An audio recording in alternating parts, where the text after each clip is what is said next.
All right, y'all. So today I read day 34, and I actually want to spend some time diving a little deeper into this scripture. Proverbs 21:22. One who is wise can go up against the city of the mighty and pull down the stronghold in which they trust. That's actually a verse that I haven't really studied much because it seems so clear and obvious. I don't know about you, but I tend to go deeper into verses that maybe don't make sense to me and I want to understand better or understand the context around them. But I sometimes take for granted the ones that have a lot to say, that I seem to understand, but I might just understand on kind of a general surface level.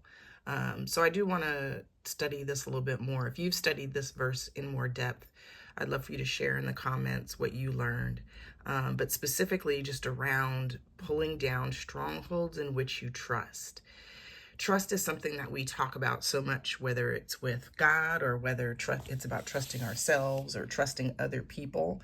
And so I don't know, I just sat for a while after reading today's Devo.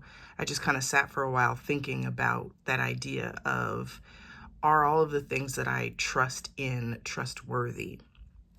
So that might be a question you want to ask for yourself. But again, another amazing Devo for today.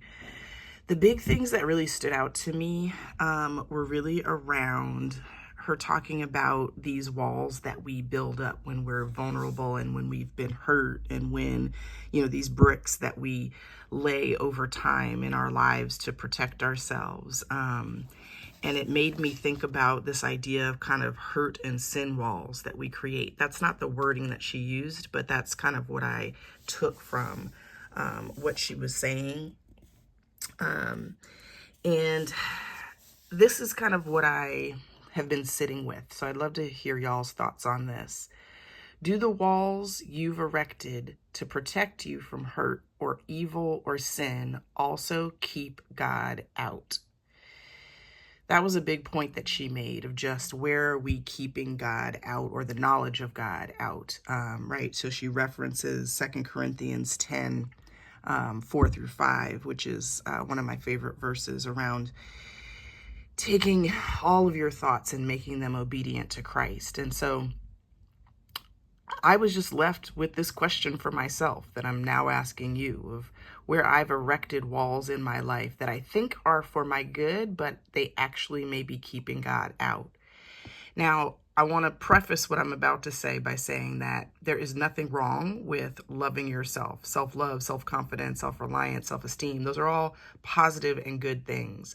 But I know in my life, sometimes those good things can go a little overboard and do end up causing me to kind of create a barrier between me and God, because I think that I don't need him because that thing is okay in my life.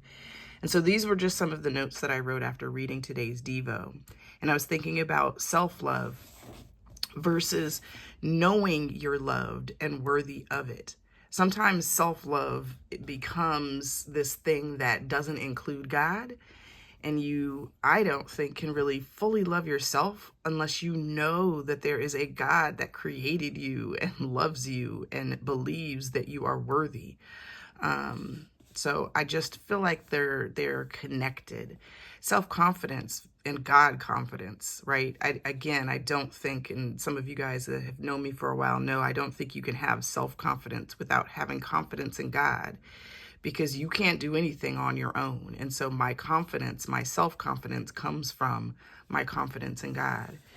Self-reliance, again, trusting yourself more than God. There are times where I have to ask myself that and stop and say, am I doing this or making this choice because I'm trusting myself more than I'm trusting God? And self-esteem, esteem for the one true God. Having self-esteem is a good thing, but that esteem for God, does your self-esteem build a wall that protects you maybe from, feeling less than or feeling othered, or feeling left out, or feeling like you are, an imposter, that whole imposter syndrome thing.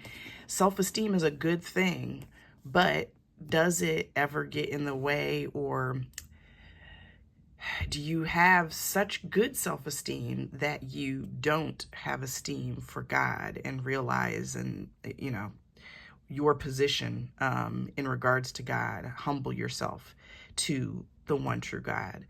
So I don't know. These are questions I'm asking myself, but I would love to hear what you thought of day 34, and what you thought of my thoughts.